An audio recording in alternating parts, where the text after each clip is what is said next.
Baik, mulai. Bismillahirrahmanirrahim. Assalamualaikum warahmatullahi wabarakatuh.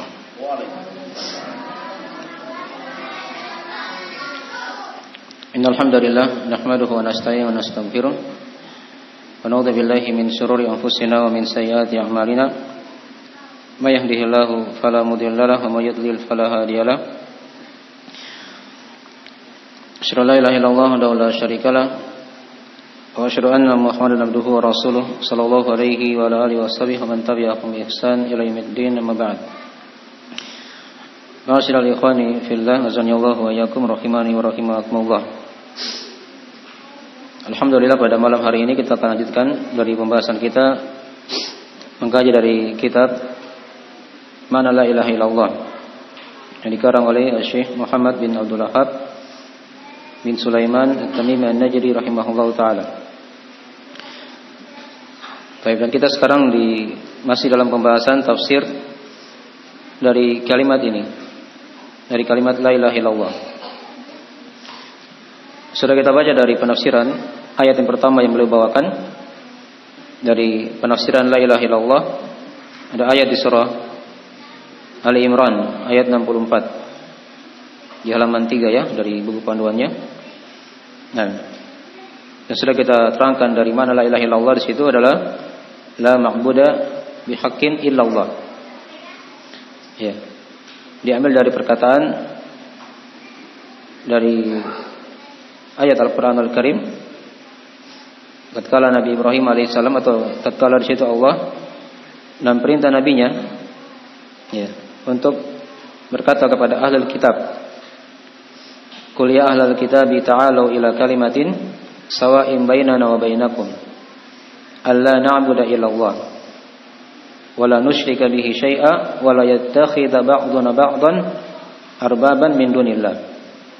Nah, wa ma'na sawa'in bainana wa bainakum ay nastawi nahnu wa antum fi qasril ibadati 'ala Allah wa tarki syirki kullihi.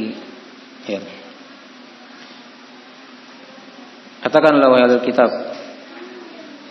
kemari kalian kepada satu kalimat yang sama antara kita dengan kalian. Yang sudah kita terangkan ya, itulah kalimat la ilaha illallah. Ya. Dan ini juga dari penamaan dari kalimat la ilaha illallah adalah kalimat yang akan menyamakan antara seorang muslim dengan yang lainnya. Andai kata mereka berucap hal itu, maka mereka akan menjadi muslim. Itu arti dari sawa'in bainana wa bainakum. Boleh terangkan di bawah ya, yaitu nastawi nahnu wa antum fi qasril ibadah ala Allah. Itu kita sama dan kalian dalam masalah pembatasan ibadah itu hanya kepada Allah ya. Dan meninggalkan kesyirikan seluruhnya ya. Dari kalimat Allah na'budu illallah ini sudah kita bahas ya. Ini dari penafsiran la ilaha illallah. Itulah ma'buda bihaqqin illallah. Tidak ada yang diibadahi dengan benar kecuali hanyalah Allah. Ya. Nah. Jadi segala selain Allah, kadang ada yang disembah selain Allah ya, dari manusia. Hanya itu bukan sembahan yang benar. Ya. Sembahan yang batil. Karena yang disembah dengan hak itu yang benar hanyalah Allah Subhanahu wa taala. Baik, ini sudah kita bahas dari penafsiran ayat ini ya. Nah, dari mana global ayat sudah kita terangkan ya. Jadi di sini Nabi diperintah oleh Allah untuk memanggil ahli kitab dari kalangan Yahudi dan Nasrani ya, kepada satu kalimat tauhid la ilaha illallah. Andai kata mereka ucapkan kalimat tersebut, maka mereka akan menjadi muslim. Ya, sama sudah antara kita dengan mereka. Ya. Dan diperintah juga untuk tidak berbuat kesyirikan sedikit pun kepada Allah. Dimaklumi ya orang-orang Yahudi. Apa kesyirikan orang-orang Yahudi? Siapa yang tahu? Sudah kita bahas. Kesyirikannya orang-orang Yahudi.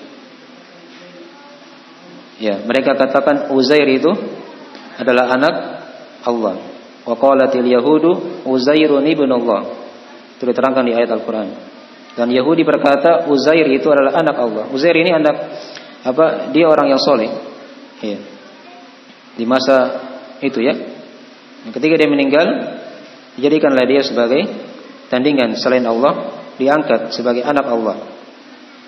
Itu kesyirikan yang paling besar di tengah mereka. Jadi dilarang Allah nusyrika bihi syai'an. Kalau kesyirikannya orang-orang Nasrani, siapa yang tahu? Kesyirikannya orang-orang Nasrani. Ya, mereka mengatakan Nabi Isa alaihissalam adalah anak Allah. Ya, sama juga dalam masalah mengangkat anak. Wa qalatin nasara al-masih ibnullah. Dan berkata orang-orang Nasrani al-Masih itu Nabi Isa alaihissalam adalah anak Allah. Nah. Ya, jadi mereka sembah Allah, sembah juga Nabi Isa alaihissalam. Ya. Yahudi tadi mereka sembah juga Uzair. Nasrani mereka sembah Nabi Isa dan sekaligus mereka sembah juga ibunya Maryam. Ya. Bintu Imran. Nah. Bagian dari kesyirikan yang dilarang. Diajak bicara di sini Nabi kita oleh Allah untuk berkata kepada mereka agar kita tidak berbuat kesyirikan sedikit pun kepada Allah. Wala yattakhidha ba'duna ba'dan arbaban min dunillah. Ini juga yang ketiga.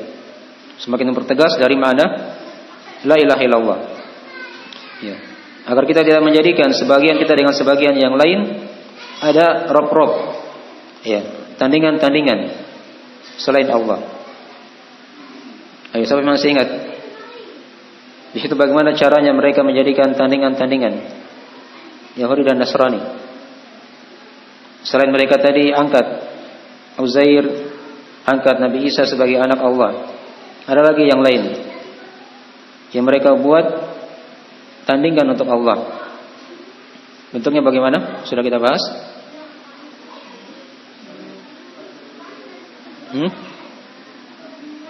Apa?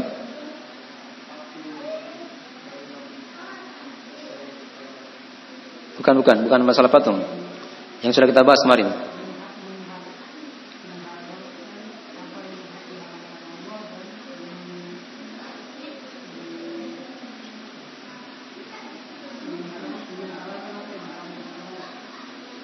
Menghalalkan apa yang diharamkan oleh Allah dan juga sebaliknya kan?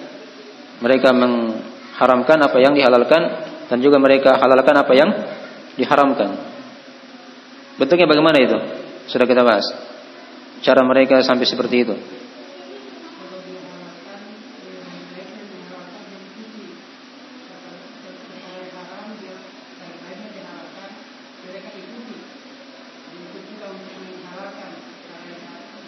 Ya, jadi mereka di situ ikuti para rahib dan para pendeta mereka ya. Nah, ingat sudah kita terangkan kan? Di antara letak penyimpangan agama Yahudi dan Nasrani karena para rahibnya itu dan pendetanya telah merubah apa? Kitab Taurat dan Injil. Itu diterangkan oleh Allah. Yuharrifunal kalima an mawadihi. Mereka telah merubah kalimat-kalimat Allah dari tempat-tempatnya. Ya, jadi kayak tadi bentuknya ada hal yang dihalalkan oleh Allah diharamkan oleh rahibnya. Nah, mereka ikut-ikut juga mengharamkan. Juga sebaliknya, ada yang diharamkan tapi kata pendeta atau rahibnya halal, mereka juga apa? Ikut-ikut menghalalkannya. Nah, itu yang diterangkan oleh Adi bin Hatim. Ya. Dalam hadis beliau ketika beliau sampaikan kepada Rasulullah sallallahu alaihi wasallam, maka kata Nabi, itulah ibadah kalian kepada para rahib dan kepada para pendeta itu. Tatkala mereka katakan halal padahal hukumnya haram, kalian ikut-ikut juga apa? Menghalalkan. Mereka katakan haram padahal hukumnya halal, mereka ikut-ikut, kalian juga ikut-ikut apa? Juga mengatakan seperti itu. Maka itu bentuk dari menjadikan tandingan ya, rob-rob selain Allah Subhanahu wa taala. Ini dari hal yang diharamkan ya. Dari perbuatan kesyirikan juga. Nah, baik. Jadi ayat ini sudah kita terangkan ya dari faedah pokok penafsiran dari kalimat la ilaha illallah, yaitu la ma'budu bihaqqin illallah. Tidak ada yang disembah dengan benar kecuali hanyalah Allah. Ya. Dari ayat ini juga diterangkan kepada kita dari faedah-faedah yang lain, dari faedah tambahan banyak. Di sini diterangkan kepada kita dari perhatian Allah kepada nabinya. Ya. Ketika Nabi diperintah oleh Allah, "Qul," katakanlah wahai Muhammad. Ya. Kemudian di sini diterangkan juga bahwasanya agama ahli kitab itu adalah agama yang sudah berubah. Ya, yang sudah apa? Berubah. Tatkala Nabi diutus ketika itu ya. Karena di sini diperintah oleh Allah. Ayo, katakan kepada mereka. Ajak kepada mereka pada kalimat tauhid. Jangan berbuat kesyirikan. Jangan berbuat tandingan-tandingan untuk Allah. Ya. Karena itu dari hal-hal yang bertentangan dengan makna la ilaha illallah. Ya. Menunjukkan agama ahli kitab Yahudi dan Nasrani setelah Nabi diutus ketika itu sudah rusak. Sudah apa? Rusak. Dari sisi akidah mereka merubah kalam Allah dan seterusnya dari hal-hal yang terjadi di tengah mereka dari kesyirikan dan kekafiran.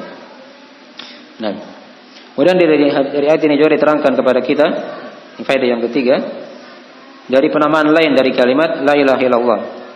Nah, yaitu kalimat sawain bainana wa bainakum. Kalimat yang akan menyamakan antara kita dan kalian. Ya.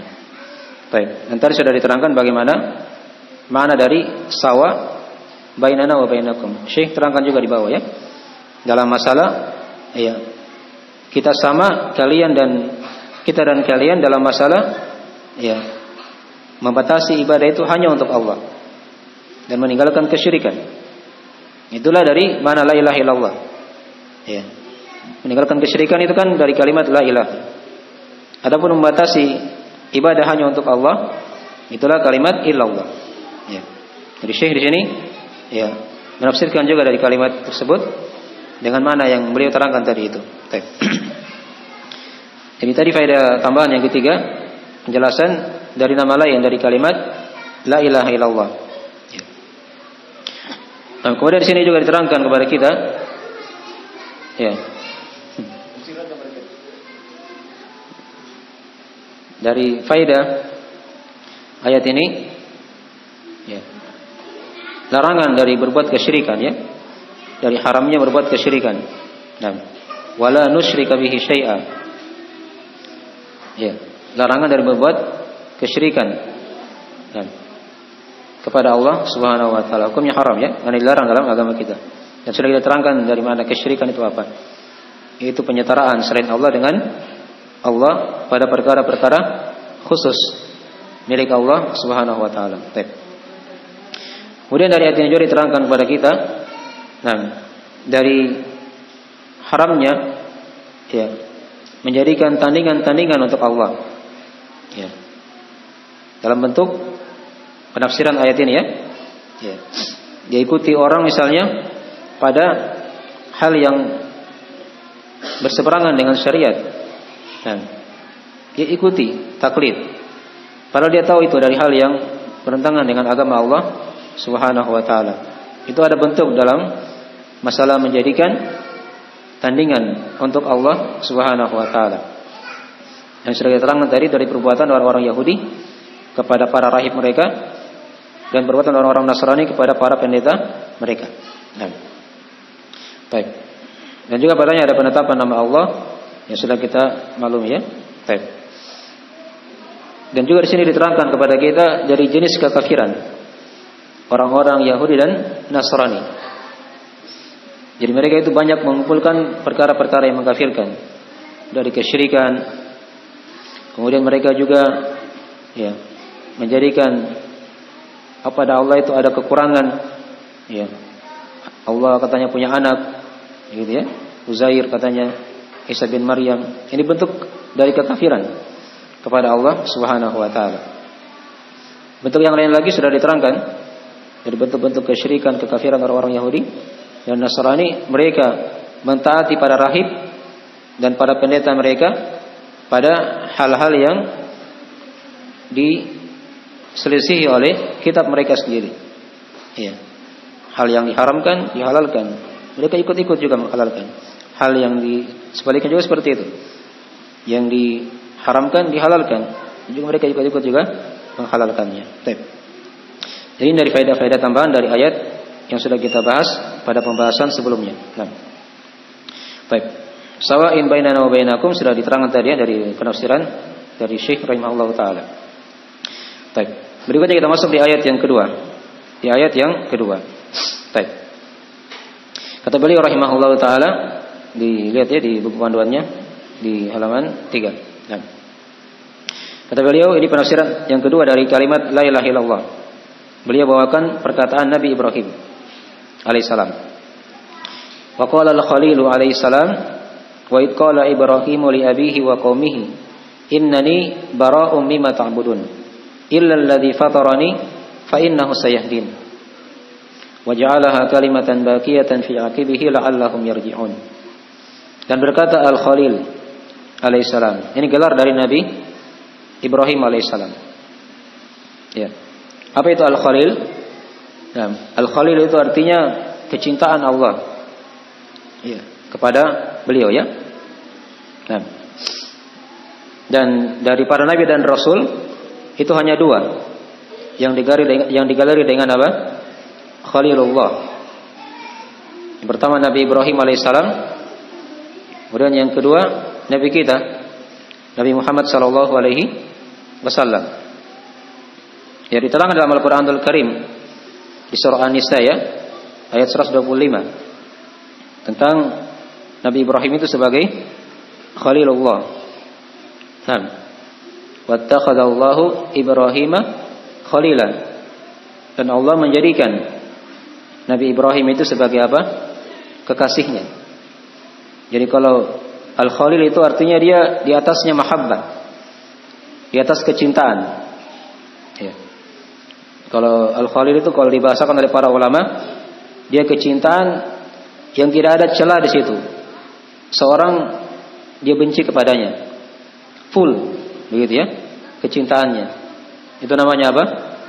Khalil. Dan itu tidak boleh ya, kita mencintai seorang di atas model kecintaan yang kayak tadi itu. Itu diterangkan dalam hadis kata Nabi sallallahu alaihi wasallam dalam riwayat Imam Muslim dari sahabat Jundub bin Abdullah Al-Bajali radhiyallahu taala anhu. Di situ kata Nabi sallallahu alaihi wasallam, "Nam, fa inna Allaha qad ittakhadani khalilan." Baik. Kama ittakhadha Ibrahima khalila. Walau kuntu muttakhidan ya min ummati khalilan latakhadtu Abu Bakrin khalila. Ya. Kata Nabi sallallahu alaihi wasallam, sesungguhnya Allah telah menjadikan aku itu sebagai khalilnya, kecintaan yang penuh. Yang tidak ada celah padanya. Sebagaimana Allah telah menjadikan Nabi Ibrahim sebagai apa? Al-Khalil. Kecintaan juga seperti itu. Jadi di sini disebutkan dua nabi. Nabi kita Nabi Muhammad dan Nabi Ibrahim alaihissalam. Ya. Walau kuntu muttakhidan min ummati khalila, kata Nabi andai kata seandainya ya. Kalau boleh saya jadikan untuk di umatku ini ada khalil yang dicintai kayak tadi itu. Ya. Maka aku jadikan Abu Bakar itu sebagai khalil. Ya. Tapi ini tidak boleh ya seperti itu. Ya. Karena gelar ini hanya untuk Nabi dan Nabi kita dan Nabi Ibrahim alaihissalam. Baik, alaihi assalam. Baik. Jadi dari sifat-sifat Nabi Ibrahim ya.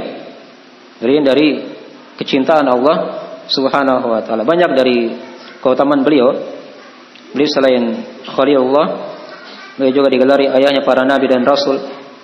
Ya. Pimpinannya orang-orang yang bertauhid. Ya. Beliau Ibrahim alaihissalam. Dan kalau kita cermati dari sifat-sifat beliau dalam Al-Qur'anul Karim, itu sangatlah banyak dari sifat-sifat Nabi Ibrahim alaihissalam. Ini diantaranya. Ya. Wa qala al-Khalilu alaihissalam, wa id qala Ibrahimu li abihi wa qaumi. Dan ingatlah wahai Muhammad, kabarkan kepada mereka tatkala Nabi Ibrahim berkata kepada ayah dan kaumnya. Innani bara'um mimma ta'budun. Sesungguhnya aku bara', berlepas diri dari apa yang kalian sembah. Ya. Illa alladzi fatarani, kecuali siapa yang menciptakan aku. Fa innahu sayahdin, maka sesungguhnya dia, maksudnya Allah, akan memberiku hidayah. Wa ja'alaha kalimatan baqiyatan fi aqibihi la'allahum yarji'un. Dan dia, di sini ada dua penafsiran ya. Dia maksudnya bisa Allah yang menjadikan hal itu sebagai kalimat yang tetap. Nah, kalimat yang apa? Yang tetap pada keturunan beliau. La'allahum yarji'un, agar mereka kembali. Dan juga penafsiran yang kedua, wa ja'alaha kalimatan baqiyatan, dan dia, maksudnya di sini Nabi Ibrahim alaihissalam, menjadikan kalimat ini, kalimat la ilaha illallah, adalah kalimat yang tetap pada keturunan beliau. Ya. Karena beliau ketika itu berwasiat kepada anak-anaknya ya. Yang kita akan terangkan nanti dari penafsirannya. Baik. Ini dari ayat yang kedua yang beliau bawakan dari penafsiran kalimat la ilaha illallah. Jadi di sini dipetik pada kalimat innani bara'un mimma ta'budun illa alladzi fatarani. Ini dari penafsiran la ilaha illallah. Jadi kalimat tauhid ini dari kalimat la ilaha illallah. Ya, penafsirannya itu kalau seorang ketika dia telah ucapkan kalimat ini, maka dia wajib berlepas ya, bara' dari apa yang disembah selain Allah Subhanahu wa taala. Jangan diakui. Jangan diakui. Jelas ini ya? Nah.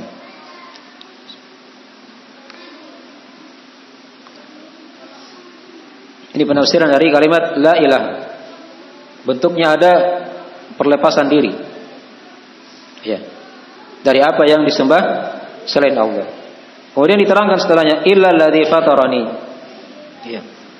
Kecuali yang telah menciptakan aku. Nah, di sini ditetapkanlah yang disembah itu hanyalah Allah yang Maha Mencipta. Allah yang Maha Mencipta. Baik. Dipahami ya? Jadi seperti itu. Jadi ini penafsiran yang kedua dari kalimat la ilaha illallah. Jadi la ilaha illallah itu ketika dia sudah mengucapkannya, dia wajib berlepas diri dari apa yang disembah selain Allah Subhanahu wa taala. Ya, jangan diakui agama yang selain Islam itu benar. Itu kekafiran ya. Dibilang agama Yahudi juga agama yang benar. Agama Nasrani juga agama yang benar.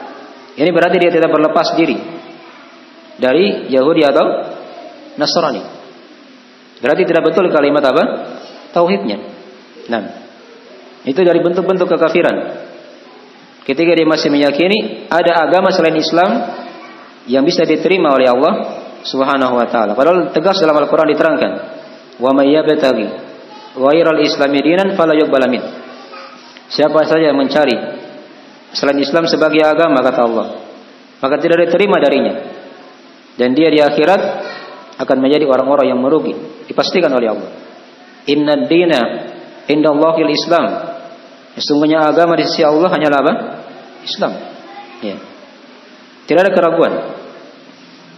Jadi tidak boleh dia katakan, oh ini agama yang lain betul. Ya, mereka juga sembah Allah. Ya. Tapi itu ada kesyirikan padanya, sudah diterangkan ya. Dari kesyirikan, kekafiran agama Yahudi atau Nasrani. Baik. Jadi ini penafsiran yang kedua dari kalimat la ilaha illallah, sudah diterangkan tadi ya. Jadi kalimat itu, kalimat la ilaha illallah, seorang dia wajib berlepas diri dari segala yang diibadahi, yang disembah selain Allah. Ya. Apapun bentuknya. Apakah itu para nabi, para rasul, ya, malaikat, jin-jin, pohon-pohon yang dikeramatkan, batu-batu ya yang keramat, nah kuburan-kuburan, para wali, ya, orang-orang mati, nah matahari dan bulan, tidak boleh ditetapkan sebagai apa? Sembahan. Berlepas diri dari situ. Ya. Kecuali yang Maha Mencipta, itulah Allah Subhanahu wa taala yang kita sembah, yang kita apa? Sembah. Ini penafsiran yang kedua dari kalimat la ilaha illallah. Ya. Tapi sekarang kita lihat dari mana ayat yang kita telah terangkan tadi itu ya. Wa id qala Ibrahim Dan ingatlah wahai Muhammad, tatkala Nabi Ibrahim berkata kepada ayahnya, li abihi. Abihi di sini nama ayahnya adalah Azar. Nah, dan kaumnya itu kan yang menyembah apa? Kalau agama Nabi Ibrahim mereka menyembah apa ketika itu? Yang antum tahu? Matahari, bulan, orang soleh, atau apa? Agama Nabi Ibrahim. Apa agamanya Afan? Agama kaum Nabi Ibrahim. Ya, menyembah apa? Patung. Paham ya? Itu dari agama kaum Nabi Ibrahim. Agama ayah dan kaumnya. Jadi ayahnya itu kan pembuat patung, ayah Nabi Ibrahim itu ya. Ya, sudah dibuat patungnya disembah lagi. Disembah. Ya. Dia sudah buat sendiri baru disembah. Ini agama ayah dan kaum Nabi Ibrahim alaihissalam. Dipaham ya? Nah. Li abihi wa qaumihi. Innani bara'un mimma ta'budun. Ya. Sungguhnya aku berlepas dari apa yang kalian sembah. Nah. Baik. Illa alladzi fatarani, kecuali siapa yang menciptakan aku. Fa innahu sayahdin. Ya, itu Allah yang Maha Mencipta, yang Dia akan memberiku hidayah pada jalan yang lurus. Pada jalan yang lurus. Wa ja'alaha kalimatan baqiyatan. Kemudian Dia, yang tadi sudah diterangkan ya. Ada dua penafsiran di situ. Bisa di situ Allah yang menjadikan kalimat ini, kalimat tauhid tadi itu, ya, bara'u mimma ta'budun illa alladzi fatarani, ini kalimat la ilaha illallah. Ini kalimat yang terus-menerus ada pada keturunan beliau. Nah, sampai hari kiamat. Nah, penafsiran yang kedua tadi yaitu wa ja'alaha kalimatan baqiyatan. Di sini Nabi Ibrahim alaihissalam yang menjadikannya sebagai kalimat yang kekal pada keturunannya. Ini diterangkan di ayat yang lain ya. Beliau berwasiat, wa wassa biha Ibrahimu bani wa Yaqubu ya baniya innallaha astafa lakumuddin. Ya. Nabi Ibrahim dan Nabi Yakub telah berpesan kepada anak-anaknya. Sesungguhnya Allah telah memilih agama ini untuk kalian, agama Islam. Maka jangan kalian sekali-kali mati. Nah, illa wa antum muslimun, kecuali kalian dalam keadaan apa? Muslim. Berserah diri kepada Allah, memurnikan ibadah hanya untuk Allah, meninggalkan berlepas dari segala yang disembah selain Allah Subhanahu wa taala. Ini agama Nabi Ibrahim. Dan Nabi kita diperintah oleh Allah untuk mengikuti agama Nabi Ibrahim. Tsumma auhayna ilaika an ittabi' millata Ibrahim hanifan. Kemudian kata Allah, kami wahyukan kepada Muhammad untuk mengikuti agama Nabi Ibrahim yang lurus. Nah, baik.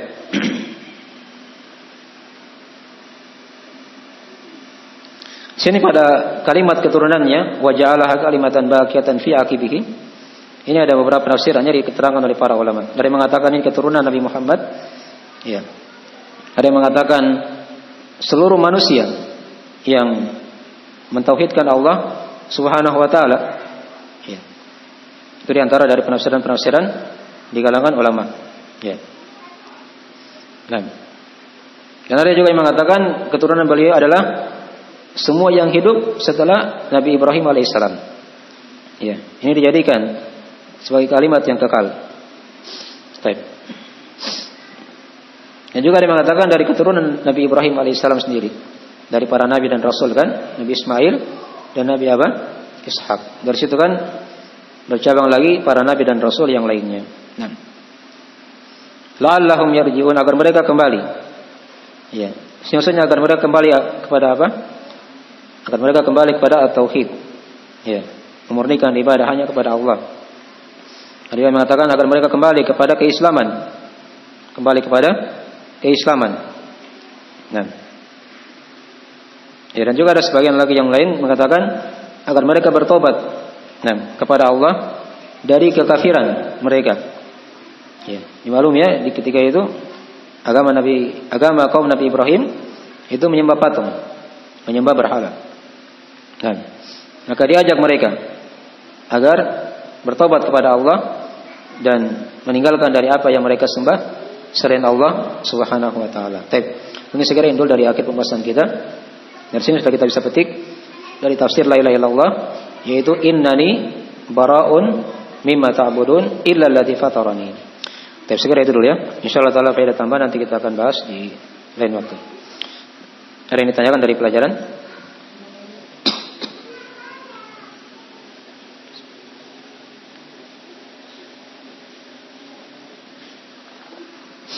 Ya, biasanya ada yang bertanya dari akhwat ya, dari internet online.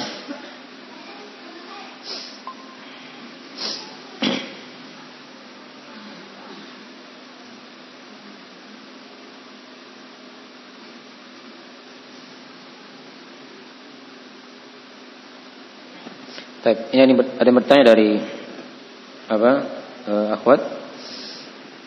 Bagaimana dengan orang yang lisannya mengucapkan kalimat tauhid, kalimat la ilaha illallah ya,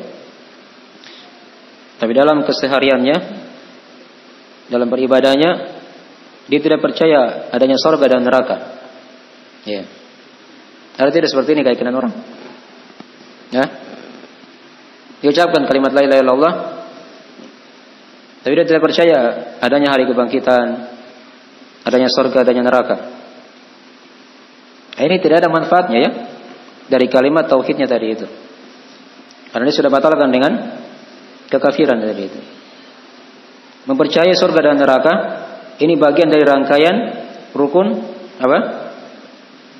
Iman atau Islam? Rukun iman. Iman yang keberapa? Hah? Yang kelima, iman kepada hari akhir. Mengingkari satu rukun iman saja itu hukumnya apa? Kafir. Iya. Dan rukun iman itu dari hari akhir itu diimani dari alam kubur sampai surga dan neraka di situ, alam kubur, hari kebangkitan, ya. Dan perkara-perkara yang akan terjadi di hari kiamat nanti ya. Dari berkumpulnya manusia di padang mahsyar, adanya timbangan, ya, gitu kan? Adanya telaga, dan adanya sirat, jembatan yang dihamparkan di neraka jahanam itu. Adanya surga dan neraka. Ini kalau diingkari, ya, maka dia bukan muslim. Dia bukan apa? Muslim. Walaupun dia ucapkan kalimat la ilaha illallah. Ya. Walaupun dia ucapkan apa? Kalimat la ilaha illallah. Perhatikan orang-orang munafik. Orang munafik bagaimana di masa Nabi? Mereka muslim atau kafir? Hah? Zahirnya muslim, tapi hatinya apa? Kafir. Mereka salat tidak? Salat di belakang Nabi. Nabi jadi imam, mereka jadi makmum. Ya. Syahadat juga la ilaha illallah. Tapi ada manfaat tidak? Kalimat tauhidnya? Tidak ada manfaatnya. Bahkan kata Allah, innal munafiqina fi darkil asfali minan nar. Semua orang munafik itu kata Allah di kerak neraka yang paling bawah. Ya, bukan di neraka yang di atas, tapi neraka yang paling bawah sekali. Itu neraka yang paling berat siksaannya. Orang-orang munafikin padahal mereka salat. Iya. Mereka bersyahadat juga, tapi tidak ada manfaatnya. Iya. Tatkala mereka menyimpan kekafiran dalam hatinya. Jadi seperti ini ya, diperhatikan hal-hal seperti ini di hati-hati ya. Tapi di sini bukan kita hukumi orang ya. Ini juga dihati-hati. Jangan kita hukumi si anu kafir, tidak boleh. Kita hanya terangkan tadi apa ini? Hukum. Orang yang begini modelnya mengingkari ini hukumnya apa? Kafir. Tapi tidak boleh kita terapkan sama orang per orang. Itu urusan Allah Subhanahu wa taala. Ya. Dipaham ya? Dibedakan tadi antara hukum perbuatan dengan mencap orang. Dibedakan ya? Jangan sampai disamaratakan seperti itu. Baik.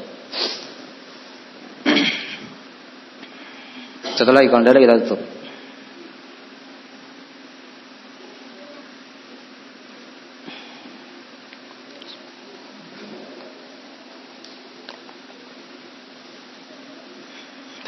Sudah ya, kita akhir majelisnya. Insyaallah kita akan sambung di pekan depan. Nah, subhanakallahumma bihamdik, asyhadu an la ilaha illa anta, astaghfiruka wa atubu ilaik. Assalamualaikum warahmatullahi wabarakatuh.